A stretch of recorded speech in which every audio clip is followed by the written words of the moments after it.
get into it. Let's get into it. I think everyone's got a few things to say about this one. Yeah. Warriors 30, Dolphins 8. Mm. Had some Dolphin soup on the weekend. Let's talk it up, because I don't know next time we're going to put 30 points on someone. Well, 22 points, but we can kind of round it up. We can kind of put a little bit of GST, a little bit of salt and pepper on it, and say we pumped someone by 30 points. Hey everyone. Good. How's everyone feeling? Everyone feeling good? Feeling good. Yeah, bro, absolutely. Can't complain. Good long weekend. Yeah, not much to complain about after that performance. A lot to cut into. If you guys just want to jump in, it's all good. Being at the stadium, before we talk about the game, being at the stadium, it was a buzz, whānau. Ty, did you go to the game? Yeah, went to the game. Yeah, it was a buzz, all right. Yeah, it was good. Nice. It's like the buzziest I've actually seen that place. Actually, like the homecoming was pretty buzzy as well. I don't know, there was just something in the air. Like I was walking. By the way, I had to park like miles away. I was the place where I normally park, because I got there quite late. The guy's going, "Nah, you can't come in here," and I'm like, "Bro, are you sure?" No. On Warriors Fan TV. He's like, "I don't know who you are." You know who I am? He's like, bro, they all say that. Yeah. So I was like, literally like, oh man, I was pretty far away. But anyway, it was all good. And as I'm walking through, like everyone's all blacked up. nice. Everyone's got their black hoodies on. They got their black this, black that on. I was just like, oh man, this is crazy. It's kids and everything, right? And you just kind of get into one of those gates. I was actually coming through Gate E, getting in there, and it was just like a massive buzz going on. And you had Dolphins fans out. Yeah, like Warriors fans everywhere, flags going, and just inside it was just buzzy. But Ty, just paint a picture, because a lot of our whānau here didn't go to the game, but paint us a picture, bro, of the atmosphere inside the stadium during the game. Yeah, well, I'll talk pre-game. I'm a hearty fan, but it was a struggle to find in my wardrobe my black items of the Warriors. So it's a bit of a hard one, and missed out on the sales for the black shirt. But yeah, the atmosphere was amazing. There, a lot of people there, from both sides, and it was good. I'll have to say I was a bit lucky this week. Shout out to Vigo if you're watching, bro. He got me to sit in corporate this week, so it was a bit comfy and a bit warm watching the games. It was a little bit different, but I guess it's hell of a different from being in there and being with people in the atmosphere. But got to have a couple of drinks and a feed, so I'll take that. So instead of the overpriced hot dog for like $10 hot dog, you had like what did you have, like the prawns? Like bro. the carp? Had some nice fish. Let's put it that way. Some nice snapper, I think it was. Nice. Were there heaps of Dolphin fans, bro? Not as many as I thought there was going to be. Like I thought there was going to be like droves and all the sea of red coming through, but I think nah. Well, I didn't see that many anyway. Well, where I was, maybe that's where they all were, because there was a few going for it. There was a few Dolphin fans. Well, maybe, but yeah, there was just a lot of red in front of us. Oh, okay. True. Might not have been Dolphins fans, bro. Might have been. Might have been some of that. If you know, you know. You know. Tans. I know you love a good game. I know you love the Warriors. How did Saturday go for you? What did the morning look like? What did the afternoon look like? Saturday, mahi during the day, but yeah, my moko and my daughter and my son-in-law went to the game, because I said, oh no, I'll buy you some tickets. And yeah, man, he had a ball, man. He was, and so when they rang me afterwards, he's hard out like, yeah, Nan, old Darren, I think he was calling him Darren. He was like, he scored 2 tries and Sean Johnson scored 2 tries. So yeah, I'm just glad that he's getting into that buzz, like it's good. Awesome. So yeah, that game, man, blew me away. Yeah, no, we'll get into that soon. But Reo, coming to you, bro, in the morning, was it the bacon and eggs morning? Was it the the round 14 breakfast going on? What was happening in the whare? It was a bit of a low key morning actually. It was my mate's 70th Saturday night. Nice. And I thought the game started like a bit later. So And I figured, we've been mates for over 20 years. So I thought, you know what, I'm just going to wear my Warriors jersey. So I wore it to the party, but like all those whānau and everyone else, they were all kind of dressed in their number ones. But I hit the birthday boy up. Says, you know me, bro. Warriors are playing. You know I'm going to watch the game. And he's like, yeah, bro, all good. I knew you were going to do that. But at the same time at the party, there was about half a dozen of us watching our phones, watching the game. So I didn't feel so bad. And then I got to tell them afterwards, yeah, no, the boys won. We got up for it. So yeah, had a celebration beer after that. It was choice. It was a good night. Wicked, my bro. Main. And Damien, did you watch it with the whānau, bro? I mean, sorry, in the morning were you like, pumped with the whānau and out and about, or were you just kind of like a bit twitchy about round 14 and not knowing what was going to happen? Interesting day for me, because my wife's best friend, we had a hens night for her here at the whare. So spent most of the day getting that all ready. But yeah, I knew the game was coming up, so I did not care. It was just so long as I get to watch the game, do what I got to do, No. So yeah, it was just me watching it by myself. Had planned to watch it with my son, but my son's come down with COVID, so he had to isolate in his room. Wow. And yeah, just watching it by myself. But that's okay. Oh, yeah, all good, bro.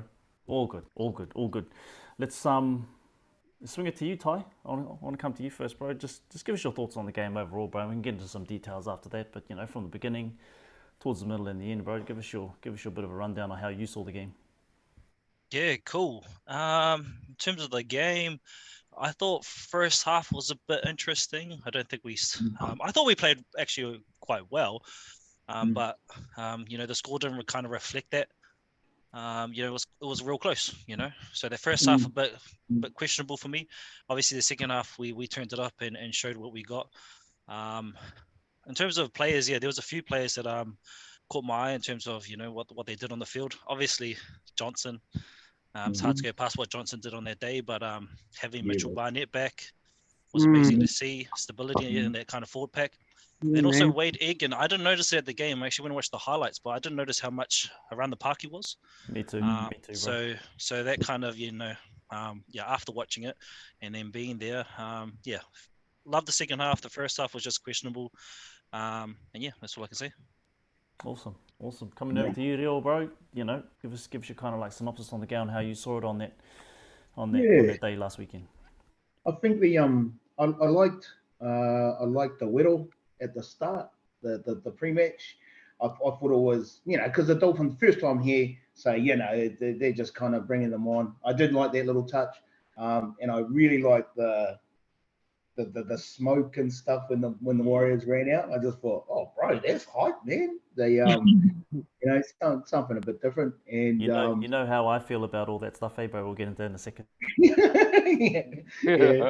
yeah. But I liked how I was just thinking, should I hope Tohu doesn't fall over himself running out through the smoke or whatever?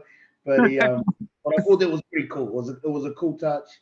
A bit like Ty. First half was it did kind of seesaw. The Dolphins dropped.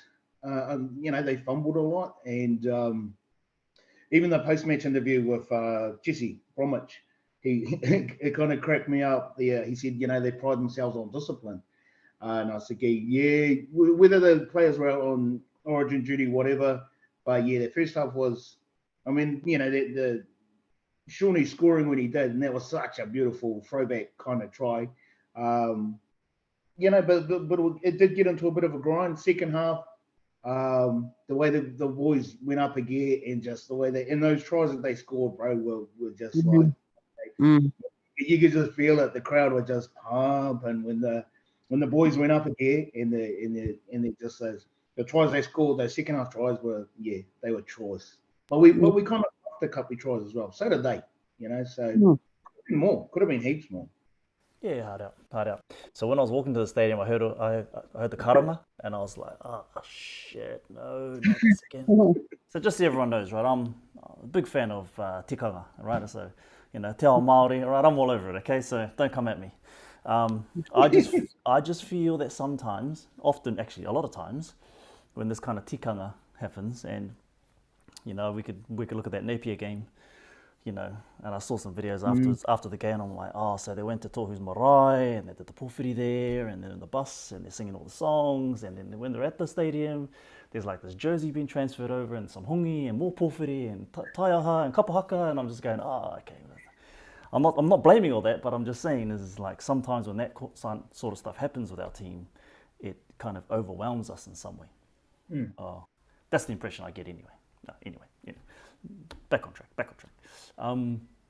Damien, all by yourself, household full of like screaming women.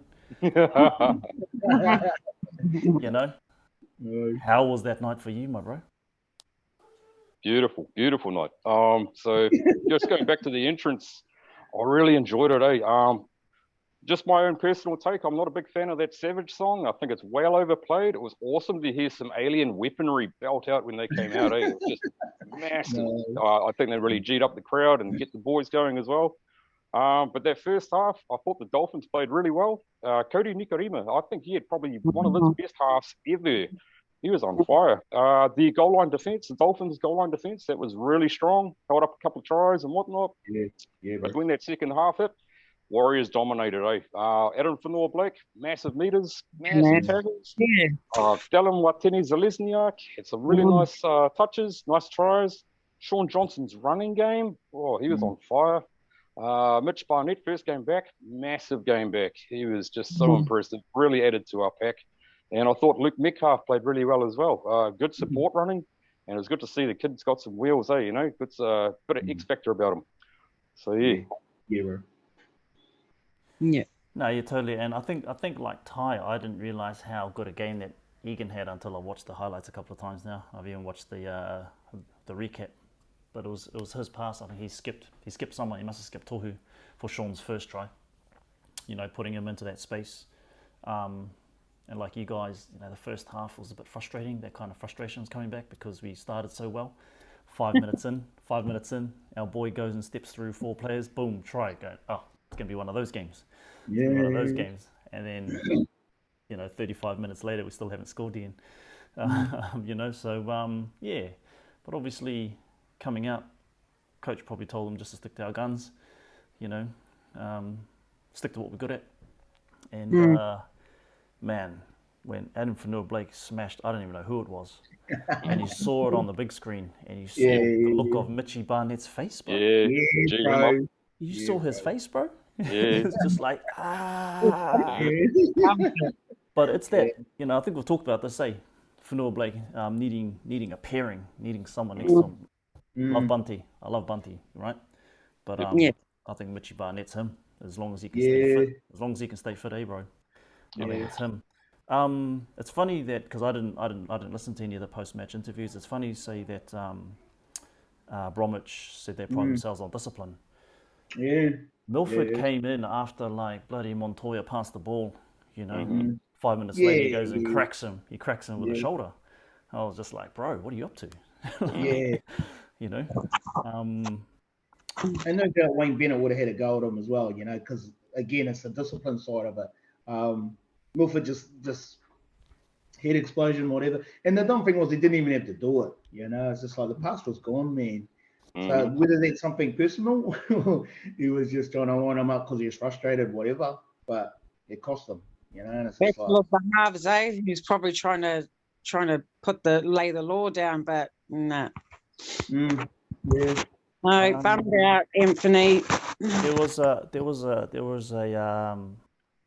shoulder charge that ended up to a head clash with Rocco Berry, but it wasn't, as far as the referee was concerned, you know, it wasn't.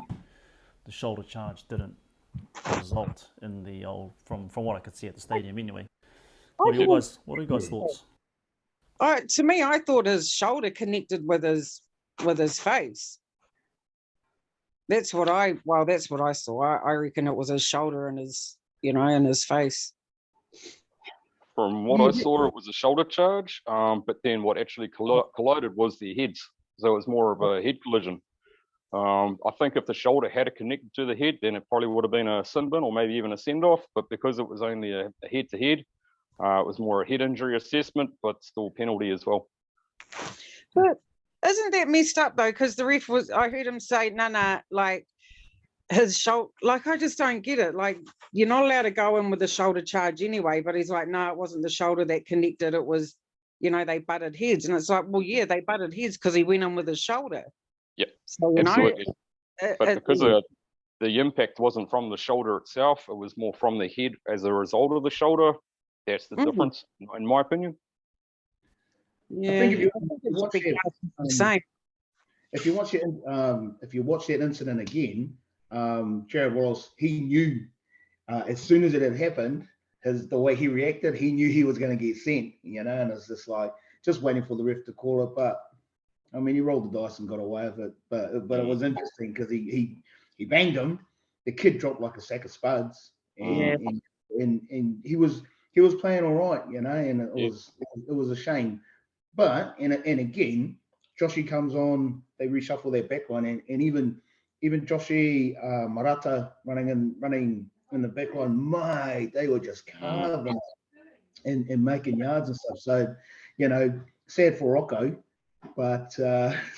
Rocco, but Wallace knew that he was in the shit, and he got away with it. So yeah, it was interesting to see. Because he's been charged for it, eh? Him and Milford, they're facing a 3-game ban, eh? Yeah, I heard 4 to 5 weeks, eh? Yeah. Something like that. Yeah. Yeah, and it was an interesting one, because to be honest, when it first happened, I couldn't see it. So we had to watch that replay, and we had a few TVs around us to kind of see it. But yeah, it was shoulder charge, and then definitely head contact. But it's interesting, right? Like, I kind of think of, our brotherly sport, rugby. That kind of head contact, head on head stuff, that's straight red anyway, so it's kind of interesting. Yeah. Obviously we're not the same sport, we've got different rules and things happening, but you kind of look at that like, okay, there must be more work done here around to kind of get this, not be as grey as it is at the moment. Well, what were your guys' thoughts on the old DallinWatene-Zelezniak? It was clear it was a hip drop in my books anyway. There was a lot of weight going on his back leg. Now, my theory is that he started milking it a bit too early. Yeah. You can see he starts screaming as he's going down. Right? Like that. And then I don't know. With our players have been caught up for hip drops and bloody hip drops all through the competition. What's your guys' thoughts on that one? Yeah, I mean, yeah. Hard. I mean, it's like that Spencer Leniu one. Was it us? Yeah, when we were playing Penrith, and Spencer Leniu went down with the old fake frickin', But yeah, Dallin didn't win an Academy Award for that one. So, yeah. But still, it should have been a sin bin anyway. They're doing it. I mean, if it's all good for one player to go off for a hip drop, then all players should get bin for it. But it's hard to keep up with these rules and what's acceptable and what's not. I think sometimes they just pick and choose, really. Yeah. Like I've got a lot of love for Dylan, and I think he plays really well. He's my missus' favourite player, but he's got a really, really bad habit of milking, and it's just like, he's probably. And I'm just nitpicking, but like if Dylan and the likes of Charnze can just get that out of their game, and unless it's like for real, it's like, fuck it, bro, just play the ball, get up and play it, let's just get a roll on, let's just get on with it, kind of thing. Because you don't want to be the boy that cries wolf. Yeah, it's embarrassing. Well, you get known for that as well, right? Yeah, right. Yeah, absolutely. And he's used it a couple of times when it's used as being against us, right? I can't remember which game, but he milked something and went against us. But personally, I thought that was a hit drop too. I thought something should have been done more severely, but hey. I mean, regardless of if he's milking it or not, the rules are the rules, right? And if the weight goes on the back of the... Again, I'm not a referee, so I'm talking out my ass. But, if a player's body weight goes on the back of the ankles, supposedly that is not allowed. Anyway, we'll get Vigo back on again, bro, in a future episode. Our mate Vigo, bro. who's an Auckland Rugby League ref over there, so he can lay down the law, I suppose. Well, I won't say anyone's names or who I was with at the weekend, but name drop. The guy was partly a ref, and he called that before it was happening. Oh wow! It might start with V and end with ego. Was saying that was a hip drop, so Yeah. just put it out there. Yeah. So you're going on the record then, yeah? Are you saying on the record Vigo said it was a hip drop? Sweet as. Sweet as. I'll just edit this. Put his face in there. Yeah. Well, he was telling the whole boxer was a hip drop. Let's put it that way. Oh, damn. All right. So I'm just looking at our tries here, right? So 5 minutes we scored. Dallin went over, got denied. Apparently there's some sort of collision or something. I don't know. You know when Distraction, wasn't it? as soon as the referee said, "Oh, I've got to go have a look at this," I straight away knew. I was like, "This ain't. Yeah. It's not. There we go again. We ain't getting this one. We ain't getting this one." Sean went back over again. Metcalf. You know, you talked about Marata. Him playing in that central role, eh? Yeah. He played well, bro. Didn't he play centre though? Didn't he used to play centre as well for when he was over at the bloody was it the Eagles? Yeah, he played utility. He played both second row and then centre. He looked all right, bro. He looked all right. Yeah. There. He was a handful, bro. They, you know, he was making and he was punching the line and just like that Metcalf try. You know, that was just because he was backing up. He was backing up 0, but yeah, man, when he was finding gaps, he's eating the yards up, and it's just like, bro, it was good to see. Actually, it was real good to see.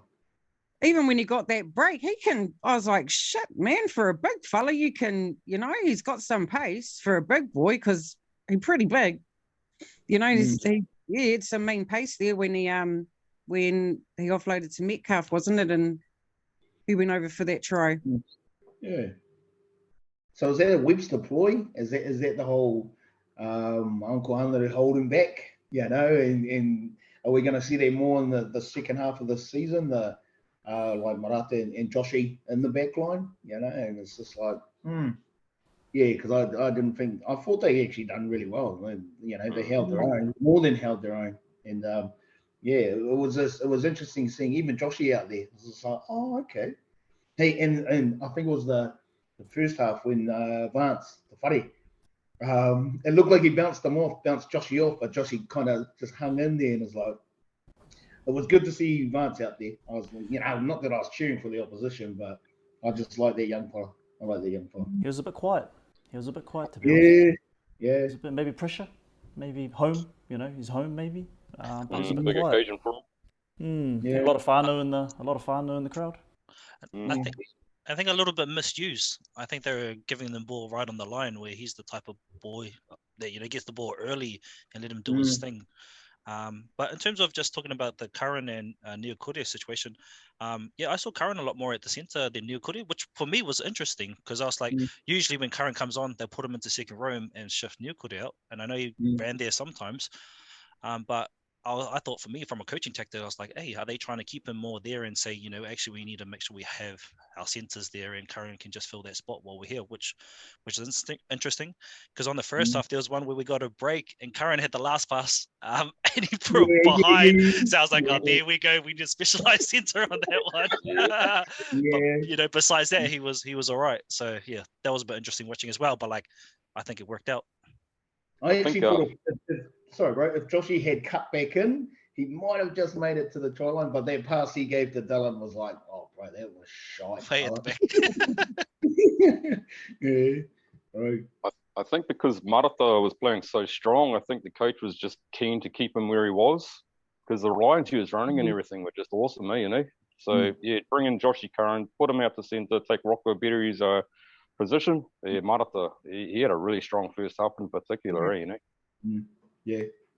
I think that was Webster's plan, just let the forwards just break it open and then just play off the backs. Well, yeah. I mean, because those forwards went hard on Saturday night. You know, Addin, Mitch Barnett, Marata. Yeah. I like Curran coming in off the bench. Yeah. And it has worked, you know, as much as, you know, even from, if you look back at the start of the season, when they see Joshy was on the bench, it was like, hey, really? And back then it was like, well, Ford must have the goods then, or Marata, you know, because it's like, obviously he's gone with the strength of them. But again, it's all part of the big plan, you know. Hopefully we'll see some more of it in the next month, and kind of get a feel for how the Warriors are going to build into without trying to get ahead, but building into their playoff position and staying there kind of thing. That's just my 5 cents, bro. I hear you, my bro. I hear. It's always good to look to the future. Sorry, was that? No, I was just with Ford. I mean, I think he's a great player, but he gets a few penalties, that boy. And that's he's got to pull it apart. And that, he's good. He just needs to calm down on those penalties, because he gets a few of them. Well, He does, but he's still quite young, I think as he progresses, you'll get better at not giving away the penalties. Yeah. Especially playing alongside, like Tohu. And Tohu, I mean, you hardly ever see Tohu get penalised for anything, eh? Yep. He just goes out there and does his job, and he does it immaculately too. Yeah. And then he started hobbling in the first half, and I was like, oh, come on, bro, don't go off.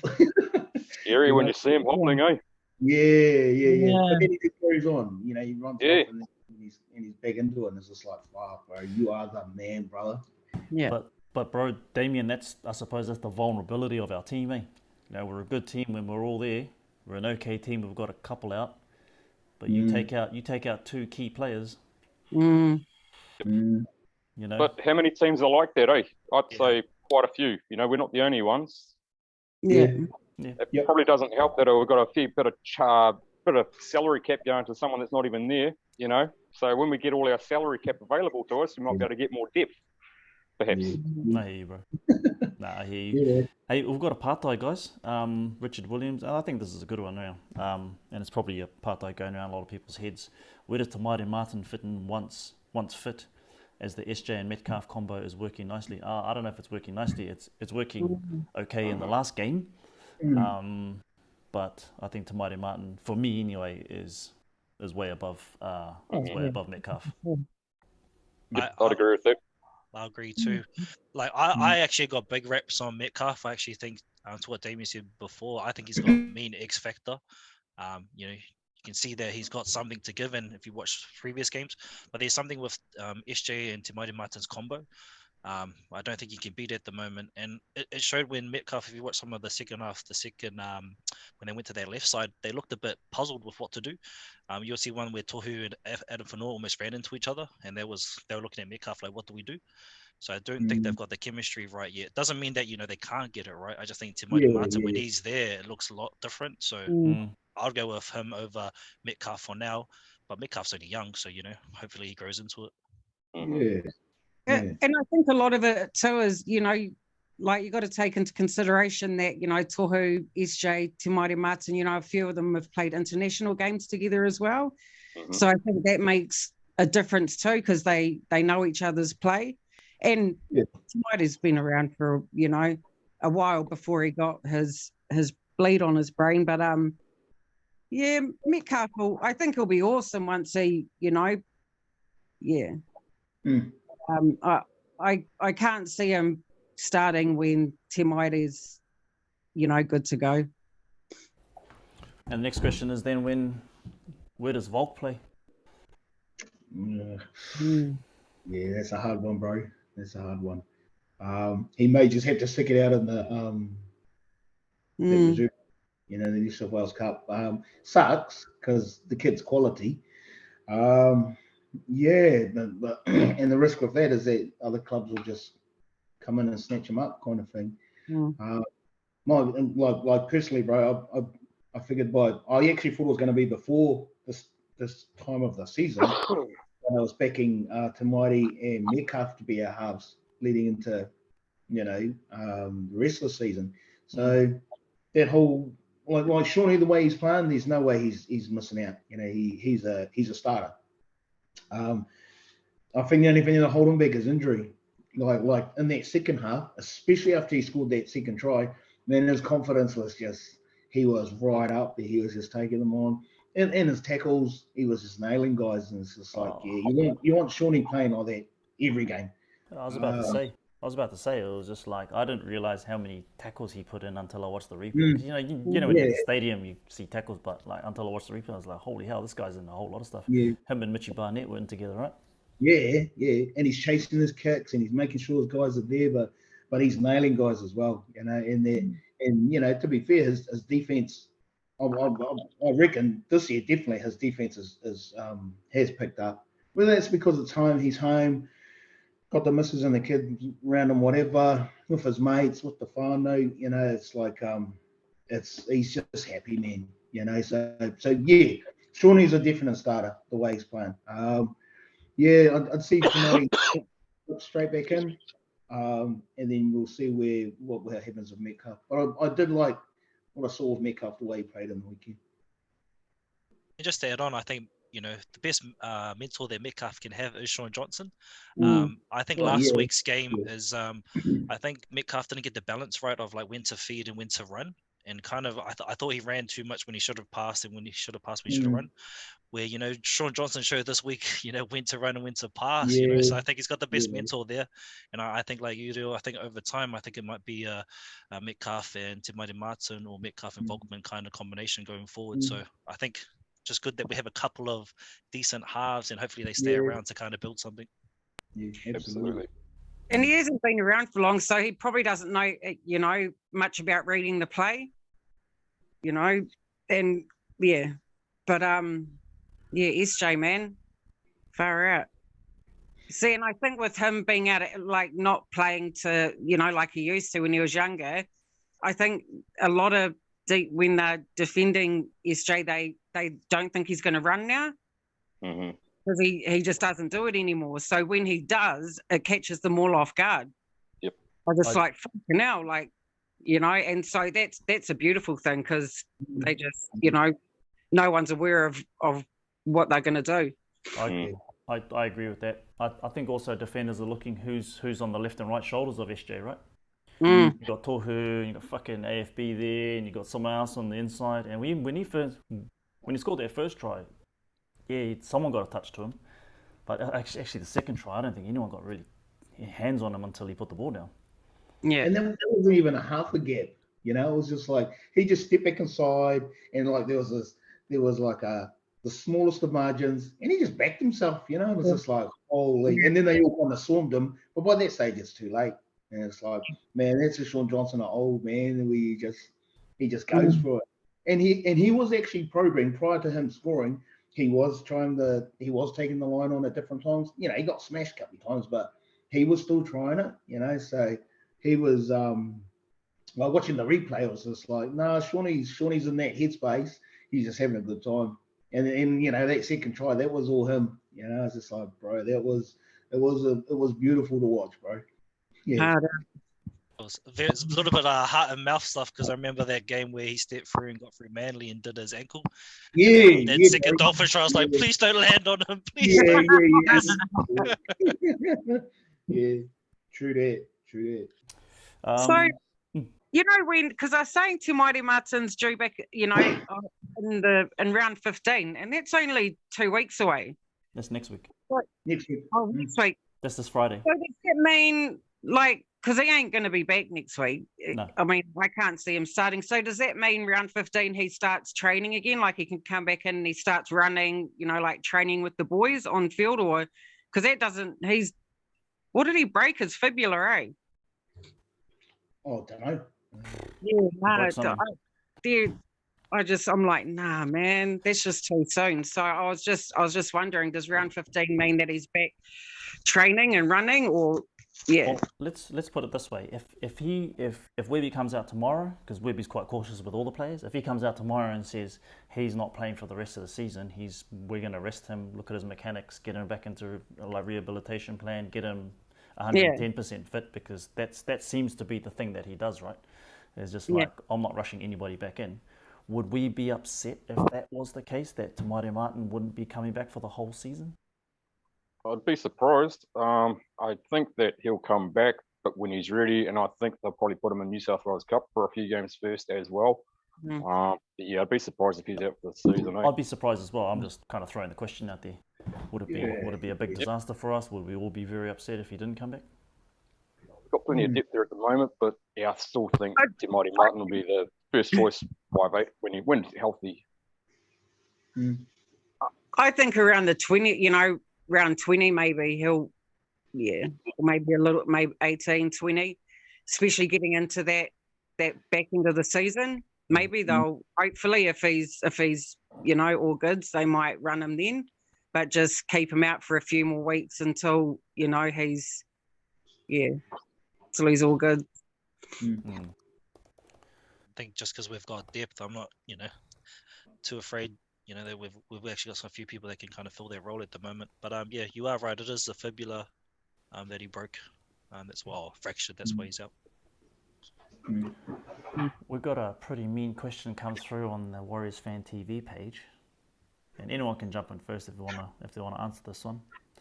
Bit of a yes or no question. Is DallinWatene-Zelezniak now in the same category as Francis Mele, Henry Fa'afili, and Manu Vatuvai? No. Not yet. No. Hell no. If he starts heading going the way Francis used to, then he's pushing his way closer. But that's Or is it just fair to say that he's just? He's different. Like but no. Like He's doing his job well, but those are special players, eh? So not quite to that caliber.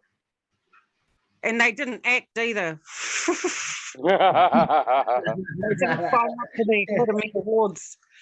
It's a different era, Tans. Different era, We need to try to get those penalties any way we can. Well, half the time they go against us anyway. So shit. Fucking hell. Even when it is a penalty, it isn't. And when it isn't, it is.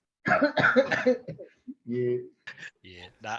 I like probably everyone here, I grew up on the Francis Mele and Henry Fa'afili these days, and I think they're a little bit iconic. So Henry Fa'afili obviously had the try celebrations. I think we were commenting on it too. DWZ's got a bit of a mullet growing, so he might be able to become that iconic character, but I still think he's got a bit to go before he's in that kind of class of our warrior wings. Keeps it up, he's on the way there though. He keeps it up. If he keeps up this form, he's on the way to one day be there. I don't know how far away that's going to be, but these are big names like Francis Mele. He runs hard like he's freaking 10 foot tall and bulletproof though. Every time he has ball in hand, man, he just goes hard.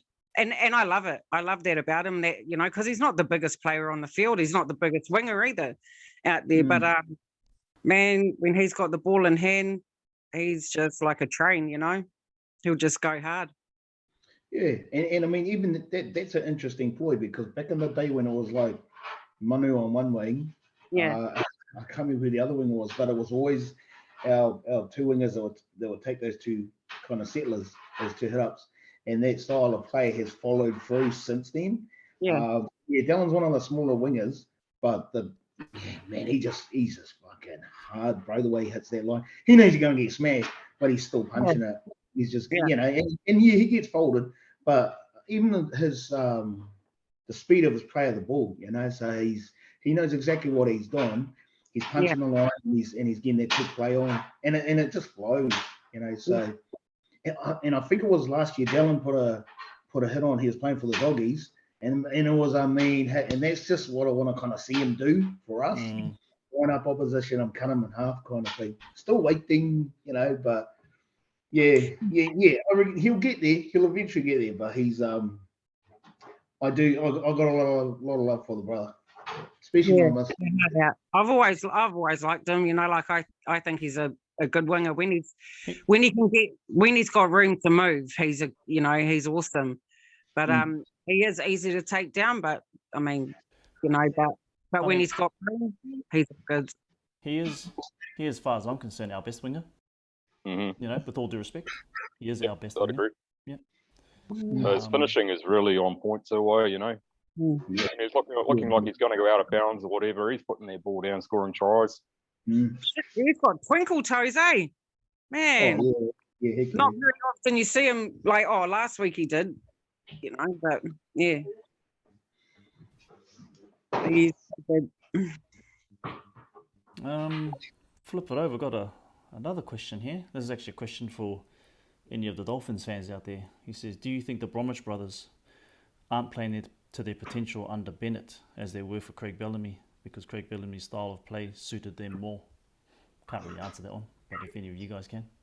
I just think, well, I mean, it's only, like this is a whole new team, the Dolphins. So, I mean, they were with the Storm for years, years. You also Kenny look- and DC, so, they're probably still gelling as a team. You also look at the quality of player that the Storm had. It wasn't just the Bromwich boys. There was pretty much 1 to 13 standout players. Dolphins, not quite so much. I think in a few more years, they might get a few more recruits. But yeah, just different teams, though. Yeah. Yeah, I agree. I think the Storm had a more quality outfit, and I think they stood out because the other players in there, like over the years, if you go all the way back to kind of Cameron Smith, Billy Slater, Greg Inglis, now the switch over with Munster and all of that, they've always had kind of players to kind of play out, and then those guys just doing their roles and kind of stand out there. Where obviously Jess and all that, and even Kenny, their leadership, but there's not enough players to kind of and around them to kind of give them the short balls, put them in kind of spaces as they did have before. So I think it's too early to judge, but also don't think they have the team around them to kind of play the best. Although I thought Jesse played well. Fortunately, missed their first tackle on Johnson though. Johnson ran around him, but I thought he played all right. Yeah, Well, it's obviously had a big impact on Melbourne Storm too, the 3 of them leaving, because they're not the team that they used to be either. Well, I don't think so. And I think come around 27, the return game, they're going to be back to full strength, So those boys out on Origin, they've definitely made not having the hammer there left a huge gap, But they'll be a different team come their last round for us, and it's their home game, so they'll be smarting after the weekend. Do you think? Oh, sorry. No, you're right. Like Ty, I thought Jesse Bromwich played well. Kenny was, and even he was trying to punch the line and look for set players up. But like our defense at different times for the majority of the game was on point. Our guys were doing some awesome, especially in their 20. They took ages to even make it down to our half in their first half of the game. So, the boys were on. The boys were on for that night. No, not the quarter, guys. I was going to say who was your highlight of the game was. I'm going to flip it because I've kind of got to feel like we'll have the same one. Who was your guys most improved, I suppose, in terms of the games that we've had, people that kind of stepped up, not the superstars, but the ones that are kind of coming through. I'll only choose this one because I haven't really seen much from Marata. This is my own kind of point of view, right? I haven't seen much from him, line breaks, kind of post-contact meters. They're all good, but I expected more from him, I suppose. But in this game, he's playing out of his position, and we've already covered it, but I just loved him there, He looked very comfortable there. So for me, I'll just call it a standout, but for me it was Marata. But if anyone else wants to jump in on their kind of most improved player, go for it. I'll go with I hope it counts, but I'll go with Mitch Barnett. First game back, guy played like he had his feet, Just impressive. Great pairing with Adam, So I'll go with Mitch Barnett if I can pick him. And I think if he had a few more games under him, he could have just dummied that last pass, that Cody Nikarima grab. I reckon if he had been battle hardened, he could have just done the little dummy and kept on running. But he threw it, and it was just like, fuck. Yeah. But no, awesome game from him. I thought he was gangster. I think he's having a main season actually. Who's that? Cody Nikarima. I think he's having a good season. Well, should I put it like this? He's having a better season there than what he was with. Yeah, when he was with us. But don't they all? Yeah, well. Yeah, I reckon. But yeah, I guess even on that play, and the player I'm going to pick is Wade Egan. I wouldn't say most improved, but man, I wish he didn't get as injured as much so we could see him more out there. But if you take that play where Barnett got through and Nikoruma went down the other end. The actual one that kind of set it out was Wade Egan. So he got out. I think he passed it to Charnze and then passed it off. But so Wade Egan was at the other side and they went through. The person that attacked Isako when he got through was Egan. I didn't realize. I was like, who did the tackle? And then when I watched the highlights, I was like, oh, it was Egan that got back. I was like, oh, mate. That for me highlights, everything around, what a Warrior plays needs to be, all the way down there at attack and getting all the way back to save the try. He was in most of our tries, bro. He had a hand in, I think, every try. My only question is like, how do we get Lussick up to that kind of level? How do we have two Wade Egans? Yeah, game time. It's just game time. He's got to do his time, and when he gets his opportunities, he just builds his own play, what works for him, and get their confidence up. And Wade Egan's definitely the guy to be learning from. And even I would say like Walker, like I think not that he's a 9, but like him playing that kind of almost moving role, 13 role. We didn't have him in the weekend, so it could have been a bit, I thought we could have pumped him by more if someone like him was playing too. So I think he's kind of that kind of shifty guy in the middle. Not that he'll come out of 9, but he'll kind of add that little spark that I think Egan's showing. But like I think, just honestly speaking on Egan too, he's never really shown a running game. Like this is probably the first year where I've seen him run a lot more, and I feel like it just it adds a lot because I think it brings in the markers. And then the forwards can just do their thing. And I think that showed on the weekend for once. So just hope he can continue to pick his time right and, really get engaged. But yeah, for me to see him on the other end, go to the other end, that's what a Warrior player is, showing up, for everything. So yeah, I have to give it to him as like, not the most improved, but someone that's just kind of like, I'm loving what he's doing this year. And Wade's got a nice fakie. Like he always fakes one.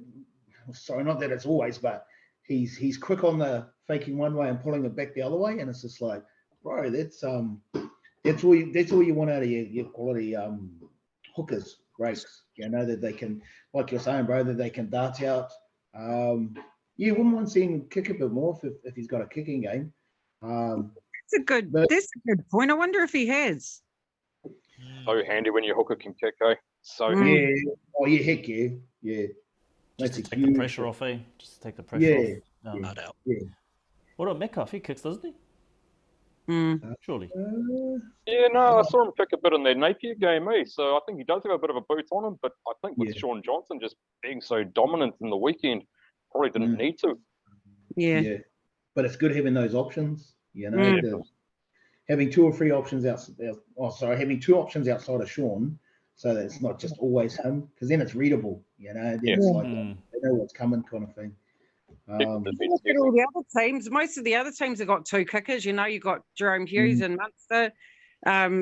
You got a lot of other teams have got 2 kickers. So it'll be good.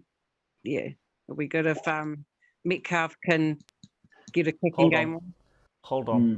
Well, hold on a minute. Someone kicked the ball on the weekend, and I've never seen him kick a ball. Yeah. That was the main kick. That was with the bounce. Had the bounce gone in a different direction, we could have potentially scored from that, bro. That was a good kick. Did that actually happen, or did I dream that Marata Newcourt actually kicked the ball? And was it on tackle 0 or not? Because I can't remember. Might have been the second tackle in. Yeah, it was early, bro. It was early. And he'd made the break. And then you see him kick it infield, and I was like, "Oh my goodness!" Had that come off, bro, that would have been an awesome try. The kick was actually not too bad, wasn't it? Yeah. Another kick. Nothing pisses me off more than when players kick, like they'll kick on the second tackle. I'm just like, why though? Like, fuck, you got half a field, use up your tackles, and then sometimes I don't get it. I'm like, why? Just run the ball until you're like at least on the 4th tackle, and then kick it. But how many meters could you have gained if you didn't kick that on the 2nd or 3rd? Yeah, I think it was the spirit of the moment. Like he made a break that I don't think that they were actually expecting to happen, and he was running closer and closer to the sideline. And he just knew he had those inside runners. So, it was a 50-50. Didn't go our way. There was going to kick either because no one chased it. Yeah. If everyone was on you know, we definitely would have Eha. scored if the other boys knew what was going on. Eha, there was no chasers because no one thought he was going to kick it. Exactly. Yeah, true that. I wonder what Webby said to him afterwards. It was just like, Keep Unless- practicing that, bro. unless, as you say, Ariel, maybe that's another one of Webby's ploys. Another one of his who knows, his magic bro. dust. Yeah. Oh, crack up. Boy, Whānau, we've got to look to the future because how's everyone's picks going, by the way? You know, did everyone have us winning the Broncos? You know, a couple of weeks ago we were saying these next 4 games, Broncos, right, Finns, Raiders, and Dragons. By the way, anyone in Auckland, come East Auckland, I've got a bar. I'm going to put a post up anyway. We've got a bar. We can all go there on Friday night, 8 o'clock. 8 o'clock. Got some happy hour specials, but I'll put that up on the post later on this week. I think I need to move towns. Yeah, he can come do hospitality up here. Hey, imagine this, Tans. Imagine if you got a hospitality job at Mount Smart Stadium. Bro, I want to be in the VIP box or in the leaving old Web, you know, you'll be like, yeah, bye, here's some pork bones. That'd be mean hospitality. Yeah. No, let's look to the Raiders. They haven't been going good. I think when we had this corridor 4 weeks ago, they were looking strong. Thoughts on that game anyway? Because they only just won on the weekend, eh? Yeah. Was that the Tigers game? Raiders game, yeah. Tigers? Yeah. And there was a funny penalty in that game. You know, like I don't know who slid in, tried to charge down the drop goal, took his legs out, penalty, taking out the kicker's legs. Dude, it was wet, and he just slid along the ground. Anyway. Wasn't that one by a field goal? Was it that game? Should I count? No. Oh. Yeah, wasn't it 2019 or 20? Was it that one? 2019? Yeah, that one. I think I think it was one by a penalty kick. Yeah. Yeah, the Raiders were lucky, bro.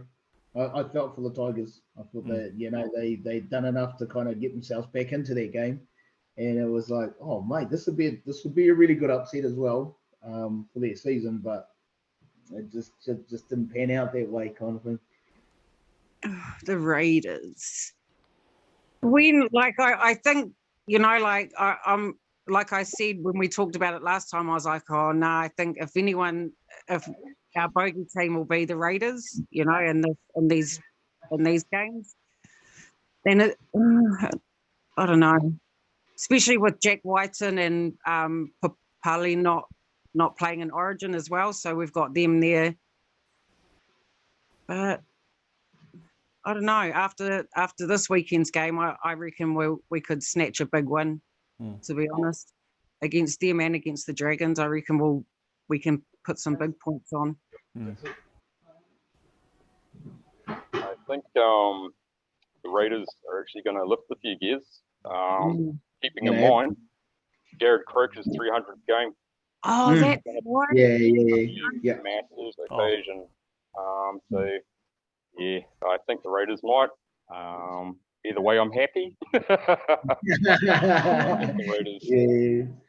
Yeah, because the post-match interview from that Tigers game, Sticky was saying he was having a go at the Junos about the whole, you know, they having Jared play his 300 at home, and then they're giving him grief for it, and typical Ricky Stewart was just sticking it to them. It's like, mate, I rolled the dice, you know, and I want this guy to have this particular game, because it ain't ever going to happen again in front of his home crowd.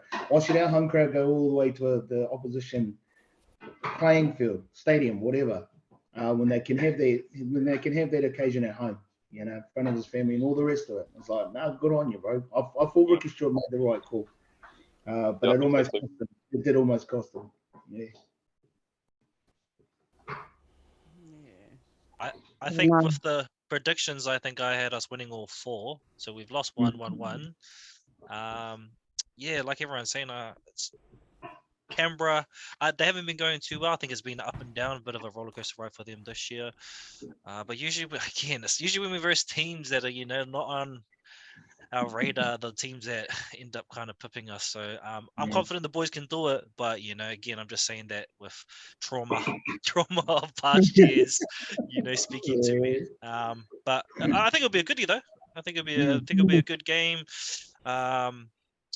Yeah, I don't know where it will be won, but I do think after watching this week's game, it definitely is like our forward pack and their forward pack will be interesting to see go at each other. And yeah, we'll see what happens.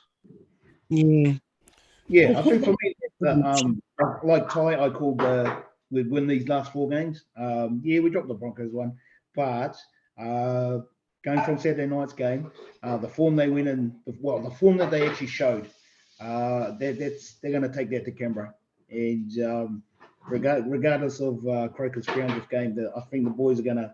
I reckon we're going to stick it to them. I reckon it's going to be a good one.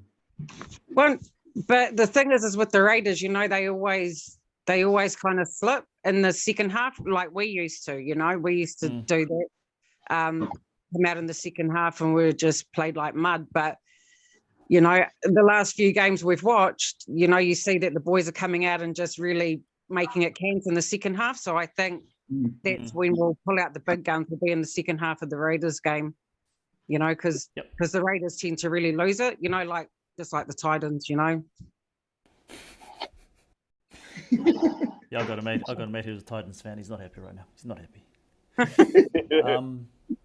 So a couple of weeks ago, I had us winning the Broncos, winning this game against the Finns, us losing the Raiders because of how this is like 4 weeks ago now, of how well they were playing. I think we're gonna gate crash the party on Croker's 300th game.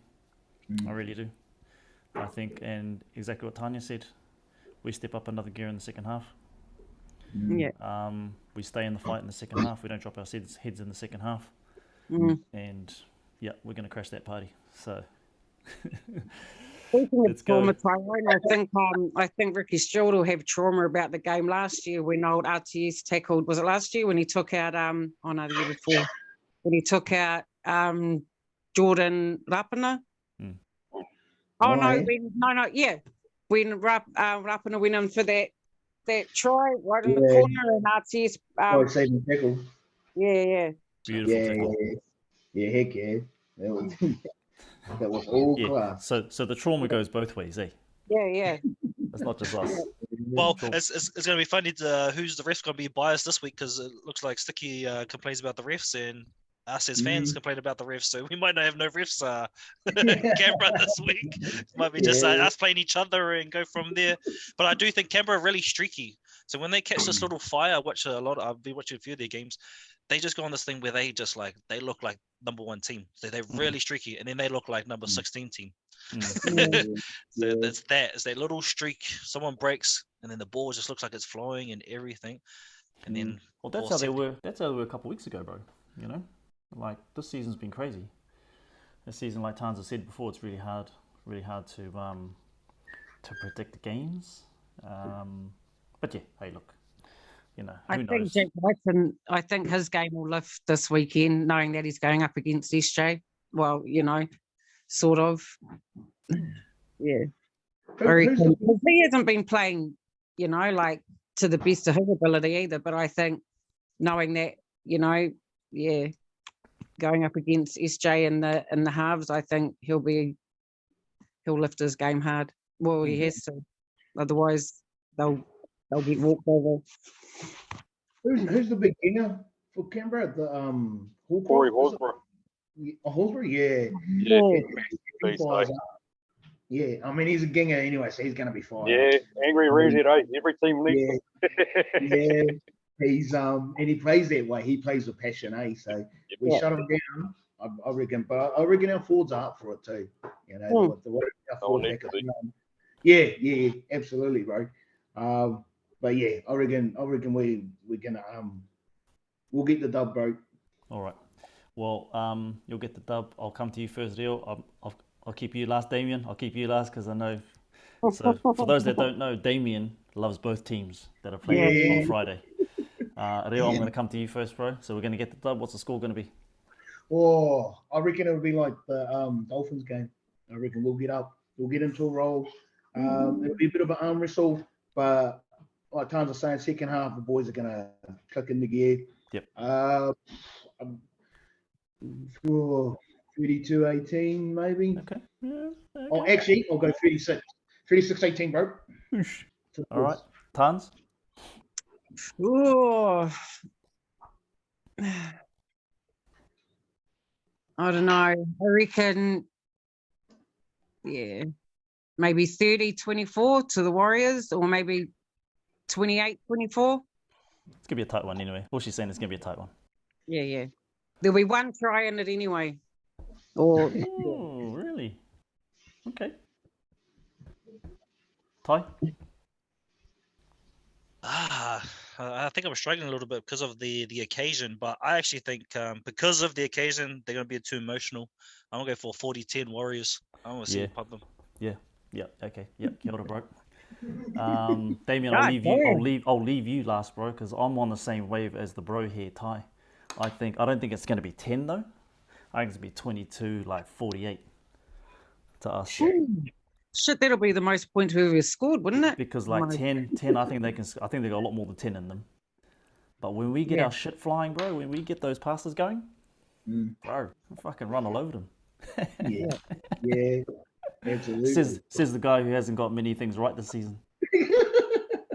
It's kind of good that if Mitch Barnett comes off the bench again, because, like Emre Gula, he's one of their impact players off the bench as well for the Raiders. So it'll be good with Barnett coming off the bench, which I hope he does, because that'll help out with that punch when Stuart puts Emre Gula on. So yeah, I think it'll be close. It's interesting to hear you guys' thoughts that you think it's going to be a blowout one way or another. I think score-wise, maybe 24-16. I think it's going to be a close one. But yeah, I do think the Raiders will. But either way, I'm going to be happy. All I want, end of the day, no injuries. Everyone's healthy. Yeah. Oh, no injuries for us. Yes. Yeah. For both teams. Oh, yeah. Sorry about that. Kroger to score, bro. Kroger to score. Minus 300, We're still going to win. Yeah. But I reckon we'll score. I reckon we'll get all those tickets anyway. But we've got old CNK too. Yeah. I mean, far out. Oh yeah, CNK. He's been there all the few seasons, so he'll be able to let the boys know a few secrets. And the He's weakness. got a bit of a point to prove too. Yep. Yeah. They kind of dropped him for Xavier Savage. Yep. And Xavier Savage kind of got injured and hasn't really shown much this season. So yeah, he'll have a point to prove, no doubt. Well, he's on the bench most of the time now, isn't he? Sorry, what was that? Savage, he's been injured quite a bit. Yeah, he doesn't start, eh? No, well, I think he only came back from injury not too long ago. And to be fair, Seb Chris has been filling in pretty well at fullback anyhow. And then they got two pretty good wingers, so there's probably not a lot of spot for him until Xavier Savage gets his form up. There you have it. Well, whatever happens, right? Hope Friday night's going to be good for all of us. On the Warriors side, that is, bro. No, but I hear you. Like, no injuries. Hope everyone's good. But I think if we can do that in Canberra, I don't have the stat up in front of me, but I can't remember the last time we won over there. Maybe it was that try-saving tackle from RTS that time. I'm not quite sure. But it's going to be a good one. On pretty late here, 8 p.m. Again, if you're in Auckland, we're going to have a bit of a get together over at a pretty big sports bar actually, and I'm thinking about going live there as well. So nice. Keep your eyes on the page. But e te iwi, thanks so much again. Monday night kōrero is once again all wrapped up. Hope you guys have an awesome week, and we'll catch up with you guys this same time, same place next Monday. Nice. Go the fuck on. Up the Warriors. Yeah. Warriors all day, baby.